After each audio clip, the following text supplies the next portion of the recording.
नमस्कार श्रोते हो, तुमचं मनपूर्वक स्वागत आहे आपल्या रीडिंग क्लब या यूट्यूब चॅनलवर, जिथे शब्द होतात प्रेरणादायी आणि कथा घडवतात जीवनाची दिशा. आज आपण ऐकणार आहोत श्यामची आई या पुस्तकातील 35वी कथा, आईचे चिंतामय जीवन. आपल्याला आईच्या त्यागमय, प्रेमळ आणि कष्टमय जीवनाचा भावस्पर्शी अनुभव देते. साने गुरुजींनी त्यांच्या लेखणीतून उभं केलेलं हे चित्र आपल्या हृदयाला स्पर्शून जातं. या कथेतून आपण आईच्या मनातील व्यथा, चिंता आणि त्याग याचं दर्शन घेऊया. कथा आवडल्यास लाईक, शेअर आणि चॅनलला सबस्क्राईब करा. बेल आयकॉन दाबा, जेणेकरून पुढील कथांचे तुम्हाला नोटिफिकेशन मिळतील. आईचे चिंतामय जीवन. मी औंध संस्थानात शिकवायला गेलो होतो, परंतु तेथून माझी उचलबांगडी देवाला करायची होती. मी तेथे कसे तरी दिवस काढीत होतो. ते मी सांगत बसत नाही. बऱ्याच गरिबांना तसे दिवस काढावे लागतात. मला माझ्या आईच्या आठवणी सांगायच्या आहेत. त्या आठवणीपुरता माझा जो संबंध येईल तो मात्र मला सांगणे भाग आहे. पुण्यास माझ्या मावशीजवळ माझा सर्वात धाकटा भाऊ सदानंद होता. पूर्वीचा यशवंत आता पुन्हा आईच्या पोटी आला असे आम्हा सर्वांस वाटत असे. परंतु प्लेगमध्ये पुण्यास एकाएकी सदानंद आम्हा सोडून गेला. दत्तगुरु दत्तगुरु म्हणत गेला. ते पहा, मला बोलावित आहेत, मी जातो असे म्हणत तो गेला. मी औंधला होतो. तेथेही प्लेग सुरू झाला. एक सोन्यासारखा मुलगा गेला व दुसरा दूर तिकडे एकटा. तेथेही प्लेग आहे हे ऐकून माझ्या आईचा जीव खालीवर होत होता. सदानंदाचे दुःख ताजे होते. किती दिवस झाले तरी तिच्या डोळ्यांचे पाणी खळेना, परंतु ते दुःख कमी होत आहे तो तिला माझी चिंता जाळू लागली. चिंतामुळे तिचे जीवन झाले होते. प्लेगमुळे औंधची शाळा बंद झाली. बाहेरगावच्या विद्यार्थ्यांनी निघून जावे असे सांगण्यात आले. मी कोठे जाणार? पैसे तरी जवळ कोठे होते? मी माझ्या जवळची घोंगडी विकली, काही चांगली पुस्तके विकली. 5 रुपये जमा झाले व पुन्हा औंध सोडून मी निघालो.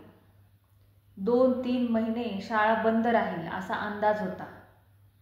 मी हर्णे बंदरात उतरलो. गाडी ठरवून पालगडास आलो. पहाटेच्या वेळेस मी गाडीतून उतरलो. वडाच्या झाडावर गरुड पक्षी आले होते. ते मोठ्याने ओरडून गाव जागा करीत होते. आजूबाजूला भोपाळ्या, कोठे वेदपठण ऐकू येत होते. मी भाडे देऊन माझ्या कवाडीत शिरलो. मला वाईट वाटत होते. मला पाहिल्यावर आईला धाकट्या भावाची पुन्हा जोराने आठवण येईल आणि ती रडेल अशी भीती वाटत होती. हळूहळू मी अंगणात आलो.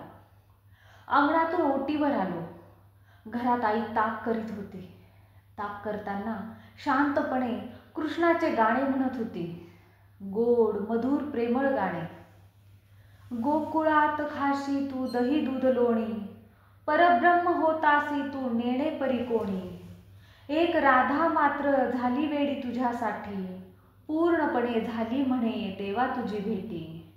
हे गाणे म्हणत होती. मी ओटीवर ते गाणे ऐकतच उभा राहिलो.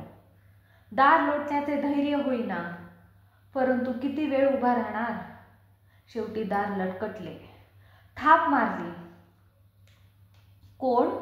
आईने विचारले. मी श्याम असे उत्तर दिले. श्याम, आला का रे माझा बाळ?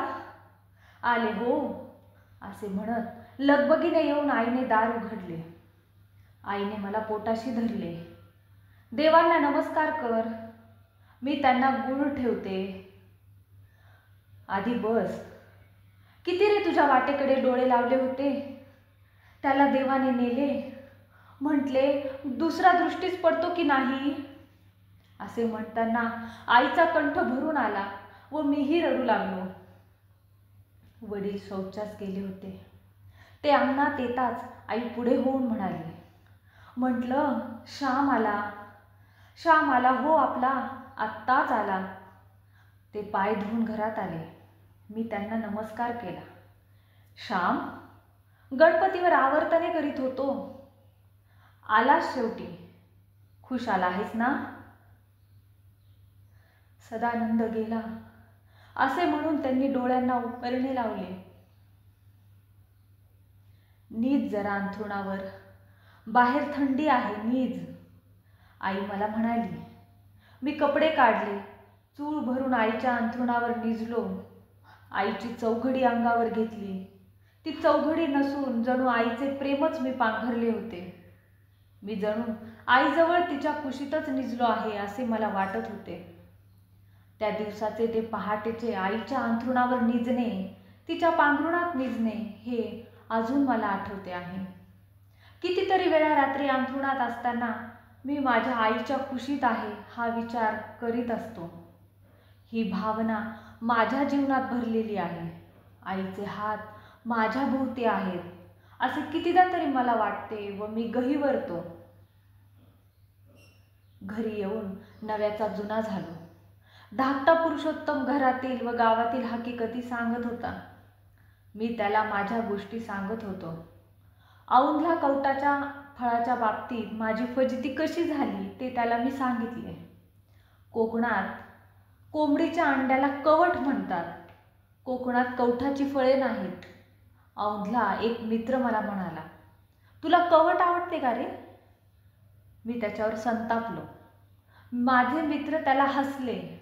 औंधला तळ्यात एक दिवस मी कसा बुडत होतो, तेथील यमाईचे देऊळ, रानातील मोर सारे त्याला सांगत होतो. पुरुषोत्तमानेही कोणी पाटीलवाडीचा मनुष्य पसाऱ्याला गेला असता साप चावून कसा मेला, कोणाची गाय चरताना पान लावून कशी मेली वगैरे सांगितले. गोष्टीत असे काही दिवस गेले. आता जवळजवळ महिना होऊन गेला तरी आमची शाळा उघडली नव्हती. माझ्या वडिलांना ते खरे वाटेना. तिकडे माझे जमत नाही म्हणून हात हलवीत परत आलो असे त्यांना वाटू लागले. अशी शंका त्यांच्या मनात दृढावत होती. एके दिवशी रात्री पुरुषोत्तमाजवळ गोष्टी बोलत मी अंथरुणावर पडलो होतो. दोघे भाऊ प्रेमाने एका पांघरुणात निजून बोलत होतो. एकमेकांच्या अंगावर आम्ही प्रेमाने हात ठेवले होते. गोष्टी ऐकता ऐकता पुरुषोत्तम झोपला व मलाही झोप लागली. परंतु एकदम दचकून जागा झालो. कोठून तरी उंचावरून पडलो असे स्वप्नात पाहिले.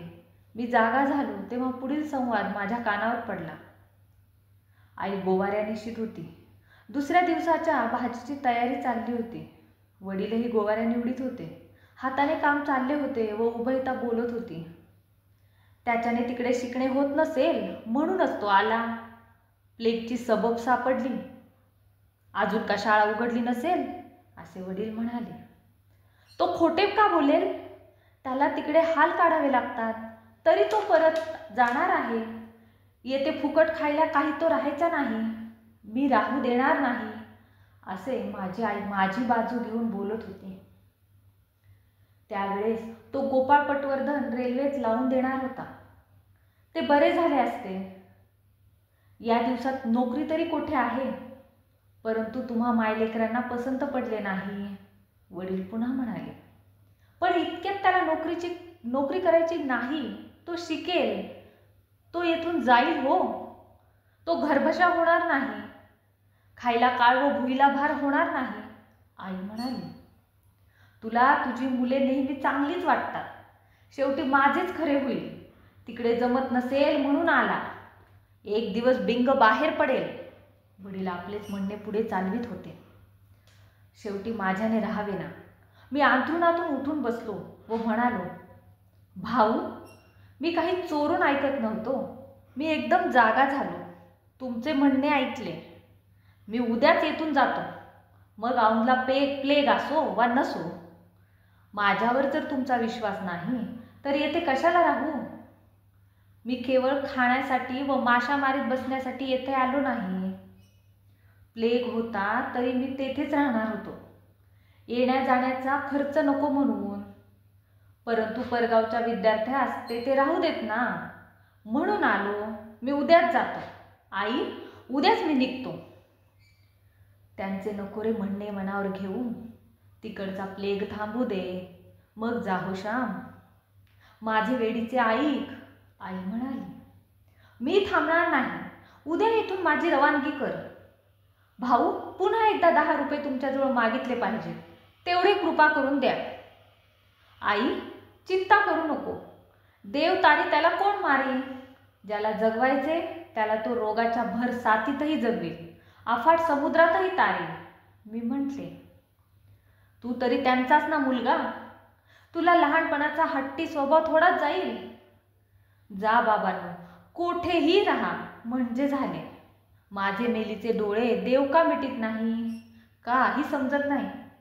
चांगली सोन्यासारखी पोरे नेतो, आम्हाला रडवायला राखतो, असे आई रडत म्हणाली. रात्र गेली व दिवस उजाडला. मी आईला म्हटले, माझे जाण्याचे ठरले आहे.